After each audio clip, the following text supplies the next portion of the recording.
दोस्तों, यदि हम दूसरों से सम्मान पाने की इच्छा को छोड़ दें, तो धीरे धीरे हमारे भीतर का अहंकार मिटना शुरू हो जाता है। और जैसे जैसे हमारे भीतर का अहंकार खत्म होता है, हम खुद की इज्जत करने लगते हैं, हम खुद को सम्मान देने लगते हैं, हम खुद के बारे में जानने लगते हैं, खुद को पहचानने लगते हैं और हम अपनी ही नजरों में उठने लगते हैं। लेकिन समाज में रहते हुए लोगों के बीच अपनी इस इज्जत को बनाए रखने के लिए हमें कुछ सिद्धांतों का पालन करना पड़ता है। और आज हम उन्हीं सिद्धांतों के बारे में इस वीडियो में बात करने वाले हैं। तो आज की जो बौद्ध कहानी मैं आपके लिए लेकर आया हूं, इस कहानी को बहुत ही ध्यानपूर्वक सुनिएगा और इसके एक एक शब्द को समझने का प्रयास कीजिएगा। बहुत समय पहले की बात है। एक नगर का राजा, जो कि अब बूढ़ा हो चुका था, उसे अपने राजपाट की चिंता सता रही थी। वह यह सोच रहा था कि मेरे बाद मेरे राज्य का क्या होगा, मेरी प्रजा क्या करेगी। क्योंकि वह बूढ़ा राजा अपने पुत्र को अच्छी तरह से जानता था। उसका पुत्र नाकारा था, निकम्मा था, वह बहुत ही डरपोक था। बूढ़े राजा को यह चिंता सता रही थी कि यदि मेरी मृत्यु हो गई और उसके बाद पड़ोसी राज्य ने हमारे राज्य पर आक्रमण कर दिया, तो मेरा पुत्र इस आक्रमण से कैसे बचेगा? वह हमारे राज्य को कैसे बचाएगा? वह हमारी प्रजा को किस तरह से सुरक्षित रख पाएगा? राजा दिन रात इसी चिंता में लगा रहता और इसी कारणवश उसे रातों को नींद नहीं आती। वह हमेशा परेशान रहता, चिंतित रहता। एक दिन की बात है, बूढ़े राजा को जिस बात का डर था वही हुआ। पड़ोसी राज्य ने बूढ़े राजा के राज्य पर आक्रमण करने का ऐलान किया। यह सुन वो बूढ़ा राजा बहुत परेशान हो चुका था। अब उसे यह समझ नहीं आ रहा था कि वह इस अवस्था में युद्ध लड़ने कैसे जाए। वह अपनी प्रजा को, अपने राज्य को किस तरह से संभाले, उन्हें किस तरह से सुरक्षित रखे। चारों तरफ उसे केवल अंधकार ही नजर आ रहा था। वह यह समझ नहीं पा रहा था कि अब वह इस समस्या से किस तरह से बाहर निकले। राजा बहुत परेशान हो चुका था। उसके सामने अब उसे कोई रास्ता नजर नहीं आ रहा था। लेकिन उस राज्य का सेनापति बहुत होशियार था और बहुत जाबाज था। किसी तरह से उसने राजा को मना लिया कि वह युवराज के साथ इस युद्ध को लड़ने के लिए हमें आज्ञा दे। राजा अपने सेनापति पर पूरा भरोसा करता था।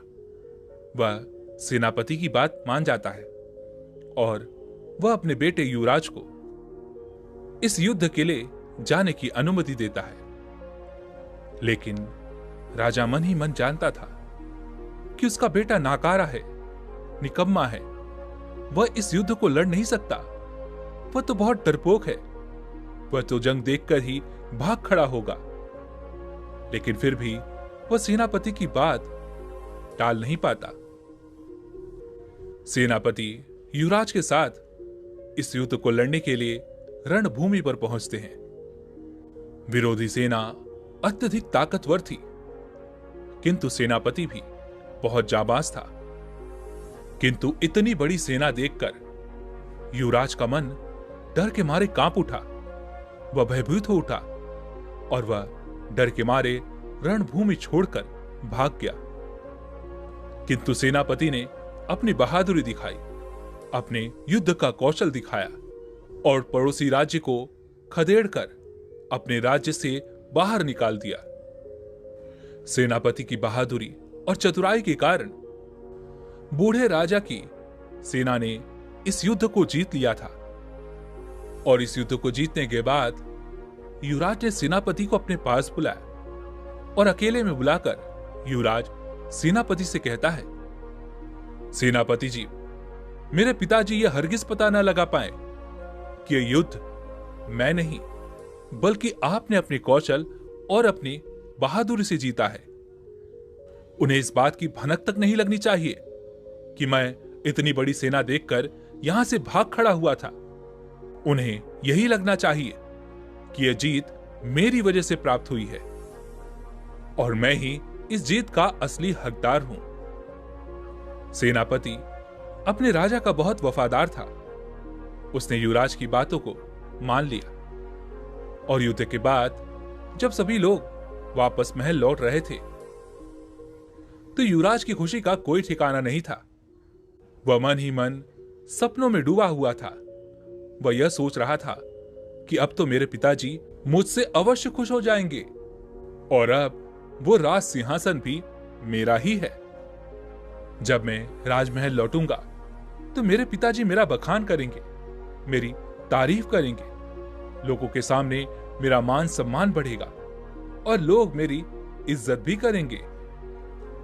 किंतु दूसरी तरफ वह बूढ़ा राजा अपने बेटे से भलीभांति परिचित था, क्योंकि वह उसके सामने ही पला बड़ा था और वह बूढ़ा राजा यह जानता था कि उसका बेटा अत्यधिक डरपोक है।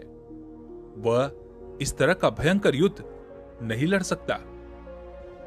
लेकिन राजमहल लौटकर जब सेनापति ने उस बूढ़े राजा से कहा, हे राजन, आपके पुत्र अर्थात युवराज तो बड़े पराक्रमी निकले।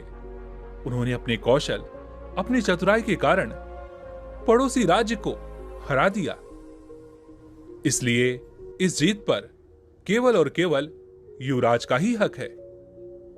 वह बूढ़ा राजा अपने सेनापति की सारी बातें ध्यानपूर्वक सुनता है, लेकिन उसके बाद भी उसे यह यकीन नहीं था कि उसका पुत्र इस तरह से इस युद्ध को जीत सकता है। उसे अब भी अपने पुत्र पर संदेह था।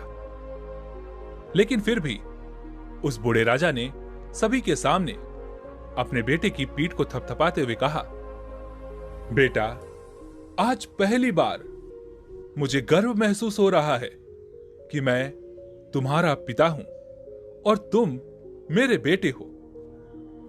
यह सुनकर युवराज मन ही मन बहुत प्रसन्न हुआ और उसकी राजगद्दी पर बैठने का जो इरादा था वह उसे साफ साफ नजर आ रहा था, क्योंकि युवराज ने इस युद्ध को जीतकर यह साबित कर दिया था कि वह इस राज्य का असली हकदार है, इस राजगद्दी का असली हकदार है।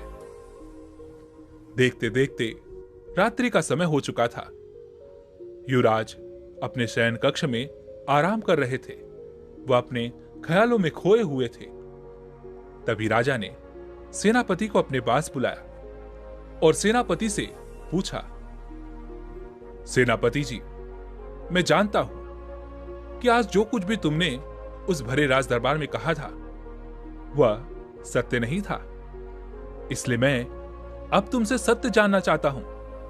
इसलिए तुम मुझे हर एक बात सच सच बताओ। क्या आज का युद्ध सचमुच में हम युवराज की वजह से जीते हैं या फिर युवराज हमसे झूठ कह रहे हैं? मुझे सच सच बताइए, आज के युद्ध में क्या हुआ था? सेनापति राजा का वफादार था, इसलिए वह चाह कर भी अपने राजा से झूठ ना कह सका। सेनापति ने राजा से कहा, हे राजन, मुझे क्षमा करें।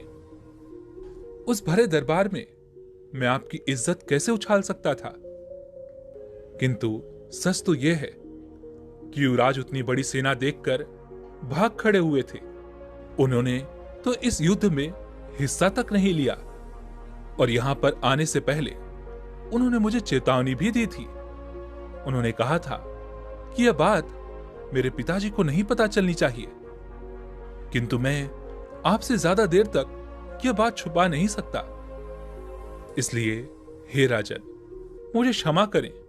मैंने आपसे झूठ कहा कि हम ये युद्ध युवराज के कौशल की वजह से जीते हैं और इस युद्ध में जीत के असली हकदार युवराज हैं। यह सुनकर बूढ़ा राजा अंदर से पूरी तरह से टूट चुका था। उसे बहुत दुख हुआ कि उसके अपने बेटे ने उससे झूठ कहा था, परंतु अब भी उस बूढ़े राजा ने हार नहीं मानी थी। उसने सेनापति के साथ मिलकर एक योजना बनाई, क्योंकि वह अपने बेटे को सबक सिखाना चाहता था। वह अपने बेटे को यह समझाना चाहता था, झूठ बोलकर इज्जत नहीं कमाई जा सकती। इज्जत पाने के लिए दूसरों के दिल में जगह बनानी पड़ती है। उन्हें विश्वास दिलाना पड़ता है। हर कीमत पर सत्य बोलना पड़ता है, तब जाकर लोग तुम्हारी इज्जत करते हैं। अगली सुबह राजा और सेनापति योजना के तहत युवराज को अपने साथ लेकर शिकार पर जाते हैं। और आज राजा एक शेर का शिकार करने वाले थे, जिन्होंने उनके राज्य में त्राही त्राही मचा रखी थी। जब युवराज के कानों में यह बात पड़ी कि आज बूढ़े राजा उसे लेकर एक शेर का शिकार करने के लिए जाने वाले हैं, यह सुनकर वह और भी भयभीत हो उठा। उसका मन डर के मारे कांप उठा। युवराज तरह तरह के बहाने सोचने लगा, और जब बूढ़े राजा ने युवराज से शिकार पर चलने के लिए कहा, तो उसने अपने पिता से तरह तरह के बहाने बताए, तरह तरह की योजनाएं सुनाई, लेकिन वो बूढ़ा राजा नहीं माना। उसने अपने बेटे से कहा, बेटा, तुम अभी अभी तो इतना बड़ा युद्ध जीत कर आए हो। तुम अभी जवान हो, तुम्हारे अंदर वो हुनर है, तुम्हारे अंदर वो फुर्ती है, किंतु मैं तो बूढ़ा हो चुका हूं। मैं तो केवल तुम्हारा साथ देने के लिए चल रहा हूं। शिकार तो तुम्हें ही करना होगा। मैं तो बस तुम्हारा कौशल देखना चाहता हूं। अपने पिता की यह बात सुनकर युवराज अब मन ही मन यह सोचने लगा था कि अब वह क्या करे, इस परिस्थिति से कैसे निकले, किंतु उसके पास और कोई विकल्प नहीं था। इसलिए वह अपने पिता और सेनापति के साथ शिकार पर जाने के लिए तैयार हो जाता है, और वह तीनों मिलकर उस शेर के करीब पहुंचते हैं। लेकिन जैसे ही वह शेर युवराज के सामने आता है, युवराज थर थर कांपने लगता है और वो वहां से भाग जाना चाहता था, किंतु अपने पिता के डर के कारण वो वहां से हिल तक नहीं पाया। अपने पिता की नजरों में वो खुद को बहादुर दिखाना चाहता था। वह अपने आप को मजबूत दिखाना चाहता था। वह दिखाना चाहता था कि वह अपने कौशल से इस शेर को मार गिरा सकता है, किंतु उसकी आंखों में अब भी वही डर था कि यदि इस शेर ने मेरा ही शिकार कर दिया तो क्या होगा। किंतु अपने पिता की नजरों में उसे अपने कौशल को दिखाना था, और इसी कारण वह यह निश्चय लेता है कि वह शेर का सामना अवश्य करेगा। शुरुआत में वह युवराज शेर पर तीर से कई सारे निशाने साधता है, लेकिन वह शेर हमेशा बच जाता। लेकिन अथक प्रयासों के बाद आखिरकार वह युवराज शेर का शिकार करने में सफल हो गया। और जब युवराज ने खुद को शेर का शिकार करते हुए देखा तो उसे यकीन नहीं हुआ। वह बड़ा आश्चर्यचकित था कि आखिर उसने एक शेर का शिकार किया है, और इससे उसका आत्मविश्वास भी बढ़ने लगा। और जंगल से वापस लौटते वक्त राजा के गुरु की कुटिया रास्ते में ही पड़ती थी। राजा अब भी अपने बेटे को सबक सिखाना चाहता था, इसलिए वह अपने बेटे को लेकर उन बौद्ध भिक्षु की कुटिया में पहुंचता है। उन्हें प्रणाम कर वह अपने बेटे का परिचय उनसे करवाता है। उसके बाद वह राजा जानबूझकर अपने बेटे को सबक सिखाने के लिए अपने गुरु से एक सवाल करता है। वह बूढ़ा राजा उन बौद्ध भिक्षु से कहता है, हे गुरुवर, मैंने अपने जीवन में बहुत झूठ बोले हैं। अपने मंत्रिमंडल को हमेशा अपने साथ रखने के लिए मैंने बहुत दिखावा भी किया है। बहुत सारे युद्ध जो मैं सेनापति की वजह से जीता था, उसमें भी सारा श्रेय मैंने खुद ही ले लिया, और मेरे सेनापति को प्रजा के सामने तनिक भी सम्मान नहीं मिला जिसका वह हकदार हुआ करता था, जिस श्रेय के लिए उसे सम्मानित किया जाना चाहिए था।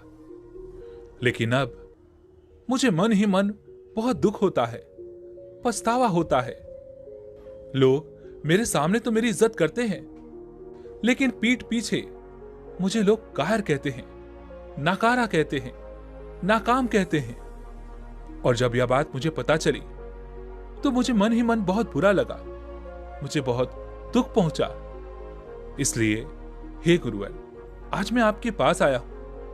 मैं चाहता हूं कि मैं अपनी गलतियों को सुधारूं, लेकिन मुझे कोई रास्ता नजर नहीं आ रहा। क्या आप मुझे कोई ऐसा तरीका बता सकते हैं, कोई ऐसा रास्ता बता सकते हैं जिससे मैं अपनी गलतियों को सुधार सकूं? क्या आपके पास ऐसा कोई उपाय है जिससे लोग मेरा सम्मान करें, मेरी इज्जत करें और लोगों के मन में मेरे प्रति विश्वास और बढ़ जाए? उन बौद्ध भिक्षुओं ने राजा की सारी बातें ध्यानपूर्वक सुनी और उसके बाद वह राजा से कहते हैं, हे राजन, मेरी एक बात हमेशा याद रखना। एक राजा का दिया हुआ वचन किसी भी हालात में पूरा होना ही चाहिए। जो वादा तुमने किया है वह किसी भी तरह से तुम्हें पूरा करना ही होगा। यदि तुम उस वचन को पूरा नहीं कर सकते तो लोग तुम्हारे बारे में अपशब्द ही कहेंगे। वह तो यही कहेंगे कि यह राजा तो बड़बोला है, बेवजह की बातें हाँकता है, तरह तरह की बातें करता है, लेकिन उन्हें पूरा नहीं करता। यह तो कुछ भी बोल देता है, इसकी बातों के पीछे का कोई मोल नहीं। इन्हीं कारणों से लोग तुम्हारी इज्जत करना भी बंद कर देते हैं और वह तुम पर विश्वास भी नहीं करते, तो इज्जत करना तो दूर की बात है। इसलिए केवल दिखावे के लिए कभी किसी को वचन मत दो, केवल दूसरों को दिखाने के लिए कभी किसी से वादा मत करो। वचन देना बहुत आसान है, लेकिन उसे निभाना बहुत मुश्किल होता है। आगे वो बौद्ध भिक्षु उस बूढ़े राजा से कहते हैं, हे राजन, हमारे पूरे शरीर में एक जीवा ही है जिसके अंदर कोई हड्डी नहीं होती और यह कहीं भी घूम सकती है, कुछ भी बोल सकती है। इसलिए इसका उपयोग पूरी समझदारी के साथ करना चाहिए, अन्यथा यह तुम्हें मुश्किल में डाल देगी और तुम एक बड़े से माया जाल में फंस जाओगे। आगे वो बौद्ध भिक्षु दूसरी बात बताते हुए कहते हैं, अगली बात तुम्हें यह समझनी चाहिए जिससे लोगों के बीच तुम्हारी इज्जत और भी बढ़ जाएगी। कभी भी इज्जत पाने के लिए काम मत करो।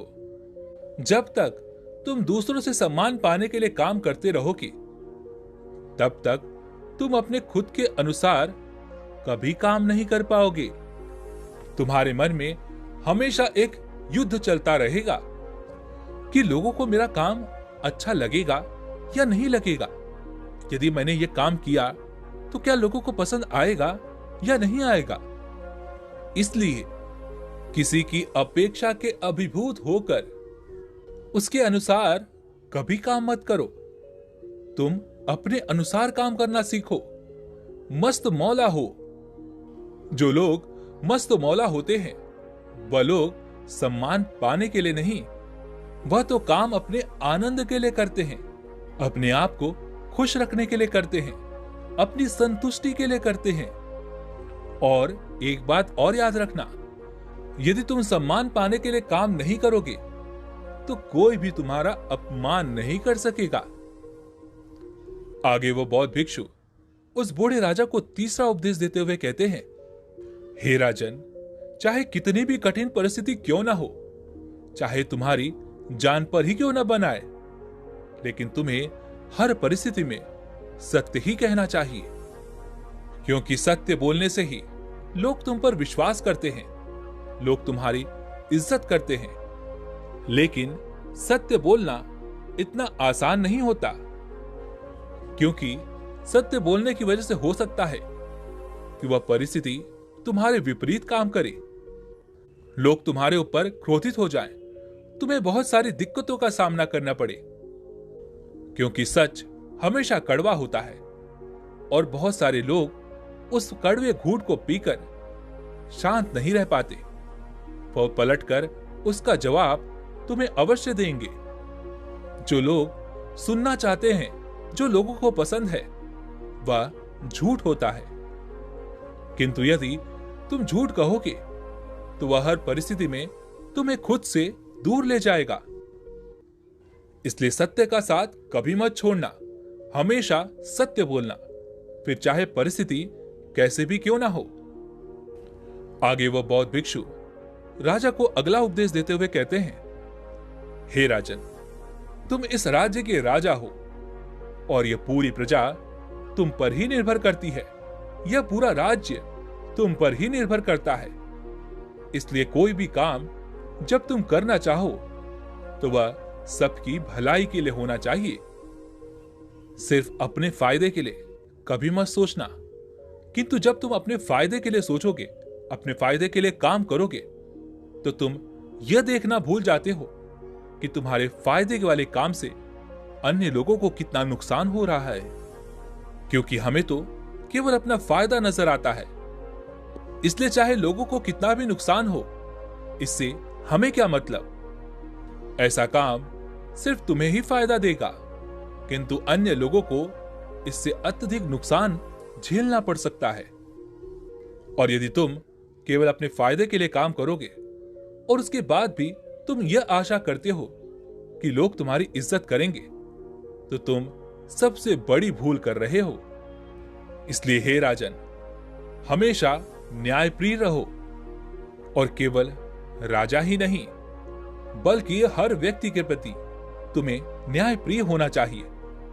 तुम्हें कभी किसी से लगाव नहीं रखना चाहिए, क्योंकि ज्यादा लगाव के कारण ही हम अन्याय कर देते हैं और हमारी भावनाएं, हमारा लगाव ही हमें न्याय से दूर ले जाते हैं, जिस कारण हम न्याय नहीं कर पाते।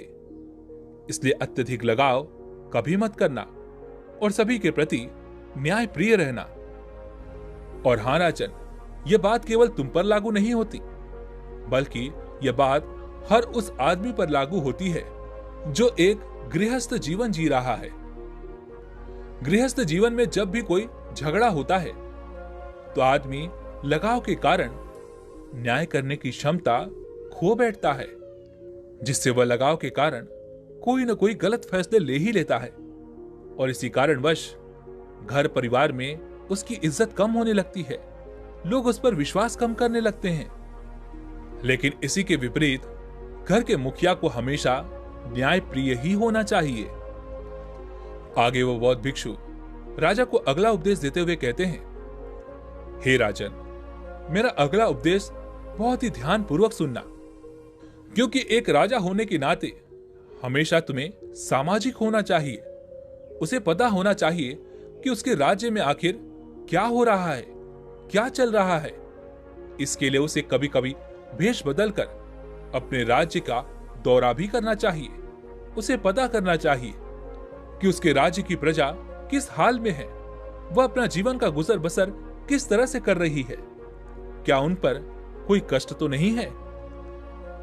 और ठीक उसी प्रकार जो भी व्यक्ति समाज में रहता है उसे भी सामाजिक होना ही चाहिए। लोगों के बीच उठना बैठना चाहिए, लोगों की समस्या सुननी चाहिए। उसे पता होना चाहिए कि उसके आसपास, उसके समाज में क्या कुछ घटित हो रहा है। इससे समाज के बारे में तुम्हारी सोच का विस्तार होगा और समाज पर तुम्हारी पकड़ भी मजबूत होती चली जाएगी। और जब तुम्हें समाज के बारे में अच्छी तरह से पता चल जाएगा तो तुम न्यायप्रिय होकर निर्णय भी ले सकोगे, जिससे लोग तुम्हारी इज्जत करेंगे, तुम्हारा रुतबा उस समाज में बढ़ने लगेगा। और हाँ राजन, एक बात और हमेशा याद रखना कि समाज में हमेशा मीठी वाणी का उपयोग करना।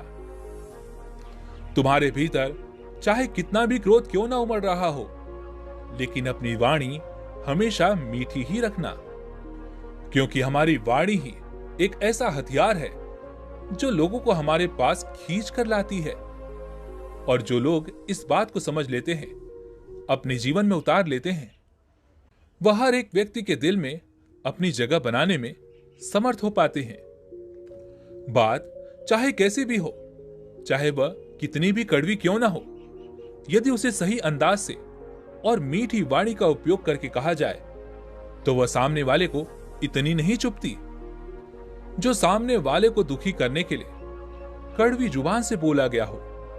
इसलिए हमेशा मीठी वाणी का इस्तेमाल करो, एक ऐसी वाणी जो लोगों का मन मोह ले, जिससे लोग तुम्हारी इज्जत करें, तुम्हारा सम्मान करें और लोगों के मन में तुम अपना घर बना पाओ। वह बौद्ध भिक्षु उस बूढ़े राजा को आखिरी उपदेश देते हुए कहते हैं, हे राजन, यह बात गांठ बांध लो कि जो भी तुम्हारे साथ उठते बैठते हैं, जो तुम्हारे साथ हमेशा रहते हैं, फिर चाहे वो तुम्हारे मित्र या फिर कोई करीबी ही क्यों ना हो, उनमें कभी कोई ऐसा नहीं होना चाहिए जो पीठ पीछे तुम्हारी बुराई करता हो, क्योंकि लोग ऐसे लोगों पर अत्यधिक विश्वास करते हैं क्योंकि वह जानते हैं कि वह तुम्हारे साथ रहता है और तुम्हें अच्छी तरह से जानता होगा। इसलिए लोग उनकी बातों पर हद से ज्यादा विश्वास कर लेते हैं और आपका मित्र या फिर आपका करीबी, फिर चाहे वो कुछ भी क्यों ना कहे, वो चाहे झूठ ही क्यों ना कहे, लोग उसे सच ही मान बैठेंगे क्योंकि वह आपके आसपास हमेशा मौजूद रहता है। और साथ ही साथ मेरी एक बात और याद रखना, कभी किसी के साथ विश्वासघात मत करना। विश्वासघात और धोखेबाज मित्रों से हमेशा सावधान रहना, क्योंकि जितना नुकसान आपका शत्रु आपको नहीं पहुंचा सकता, उससे कहीं ज्यादा एक विश्वासघाती मित्र आपको नुकसान अवश्य पहुंचा सकता है। इतना कहकर वह बौद्ध भिक्षु शांत हो गए और वह बूढ़ा राजा अपने गुरु को प्रणाम करके अपने पुत्र अर्थात युवराज को संबोधित करते हुए कहता है, हे युवराज, तुम आने वाले समय के सम्राट हो और तुम ही इस राजगद्दी के असली हकदार भी हो। इसलिए जो नियम आज हमारे इन गुरु ने बताए हैं, तुम्हें इन नियमों का अनुसरण करना होगा, इन्हें अपने जीवन में उतारना होगा। तुम्हें एक न्यायप्रिय और प्रजा प्रिय राजा बनना होगा और जो भी नियम आज तुमने सुने हैं, इन सभी नियमों को गांठ बांध लेना, इनका कभी उल्लंघन मत करना, अन्यथा यही प्रजा तुम्हारा तिरस्कार करेगी, तुम्हारा कभी भी सम्मान नहीं करेगी, पीठ पीछे तुम्हारी बुराइयां होंगी, तुम्हारे लिए अपशब्द कहे जाएंगे और यह बात तुम स्वीकार नहीं कर पाओगे, इन बातों को तुम सह नहीं पाओगे। किंतु यदि तुम इन सभी नियमों का पालन करते हो तो ये सभी नियम लंबे समय तक शासन करने में तुम्हारी मदद करेंगे। यह एक मशाल की तरह है जो एक अंधेरी गुफा में भी तुम्हें रास्ता दिखाएंगे। इतना कहकर उन बूढ़े राजा और उन युवराज ने उन बौद्ध भिक्षु को प्रणाम किया और वे सभी वापस महल लौट आए। और देखते ही देखते रात्रि का प्रहर भी हो चुका था। सभी लोग अपने अपने शयन कक्ष में जा चुके थे। इधर युवराज भी अपने शयन कक्ष में थे, किंतु उनके मन में अब भी वही सारे विचार चल रहे थे और उनके मन में अब एक प्रश्न भी उठ रहा था कि मैंने अपने पिता से झूठ कहा है और यह बात सही नहीं है। मुझे पिताजी को सत्य सत्य बता देना चाहिए कि वह युद्ध मैंने अपने कौशल से नहीं, बल्कि यह तो सेनापति की चतुराई है, उनकी महानता है कि उन्होंने हमारे लिए इस युद्ध को जीता। ऐसे कई सारे विचार युवराज के मन में चल रहे थे और युवराज अपने आप को बहुत ही नीचा महसूस कर रहा था, बहुत दुखी महसूस कर रहा था। वह रात्रि को ही उठकर अपने पिता के शयन कक्ष में गया। उनके चरण छूकर वह उनसे क्षमा मांगने लगा और उसने अपने पिता से कहा, पिताजी, हाल ही में हमने जो युद्ध जीता है वह युद्ध मैंने नहीं बल्कि सेनापति ने जीता है। मैं तो पड़ोसी राज्य की सेना देखकर ही डर चुका था, भयभीत हो चुका था, इसलिए मैं वहां से भाग खड़ा हुआ। किंतु सेनापति ने अपनी वफादारी दिखाई। उन्होंने अपनी चतुराई, अपनी कौशल का इस्तेमाल करके इस युद्ध को जीता है। इसलिए इस जीत के असली हकदार सेनापति ही हैं। इतना कहकर युवराज दोनों हाथ जोड़कर अपने पिता से क्षमा मांगता है और रोने लगता है। इस पर वह बूढ़ा राजा युवराज से कहते हैं, बेटा, मुझे बहुत खुशी हुई कि तुमने अपनी गलती को स्वीकार लिया, अपने अंदर की कमियों को पहचाना है, और मैं जानता हूं कि तुम आगे चलकर अपनी गलतियों को सुधारना भी सीख जाओगे। इसलिए मुझे तुम पर गर्व है कि तुमने इतना बड़ा सत्य इतनी सरलता से कह दिया। इतना कहकर उस बूढ़े राजा ने युवराज की पीठ थपथपाई और उसे गले से लगा लिया। दोस्तों, उम्मीद है कि आपने आज की इस वीडियो से जरूर कुछ न कुछ सीखा होगा। तो वीडियो को लाइक और अपने दोस्तों के साथ शेयर करना ना भूलें और हमें ऐसे ही सपोर्ट करने के लिए चैनल को सब्सक्राइब और घंटी बटन को जरूर दबा दें। तो चलिए मिलते हैं ऐसे एक और वीडियो में, तब तक के लिए अपना ख्याल रखें। धन्यवाद।